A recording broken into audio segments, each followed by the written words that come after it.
The first one, and I reckon this is pretty lazy, but it actually is probably the easiest and best one in some respects, is that the number 2 trust could have just put a clause in that says, or said, notwithstanding anything else, our trust automatically ends the day before the number 1 trust. So that would have actually solved the issue.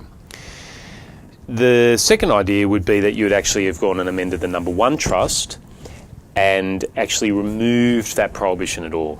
So if you think about what I said at the very first point on that previous slide,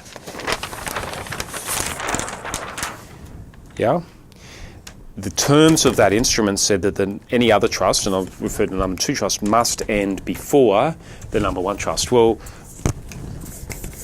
there's the answer. Let's just cross that out. Let's not worry about that. So that's idea number 2, and it would have worked. Third idea. The number 2 trust could have just actually distributed directly to the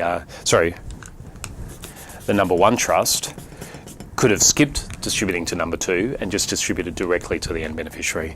Now, most of you online, I suspect, would be going, well, Matthew, that sounds nice, but I suspect there would have been wider tax planning strategies that were being utilised by the number 2 trust receiving it. So I'll put an asterisk next to that one, because in many instances that may not have actually got you there.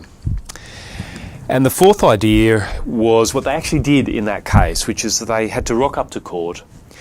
They applied for rectification to fix it up. The rectification interestingly adopted that approach there, so they agreed with what we're saying, which that was pretty quick, pretty simple and pretty easy. But, and this is a huge but, and all of you will know this, but to get that rectification, they had pain, they had suffering, they had delays, they had astronomically more costs, and they got a whole heap of attention. Okay, the tax office was all across this, and it was a really high-profile case and one that the tax office got a lot of mileage out of. So, they won, and it probably was a really important win on a number of levels, but frankly, really, really tough gig to be walking down that road.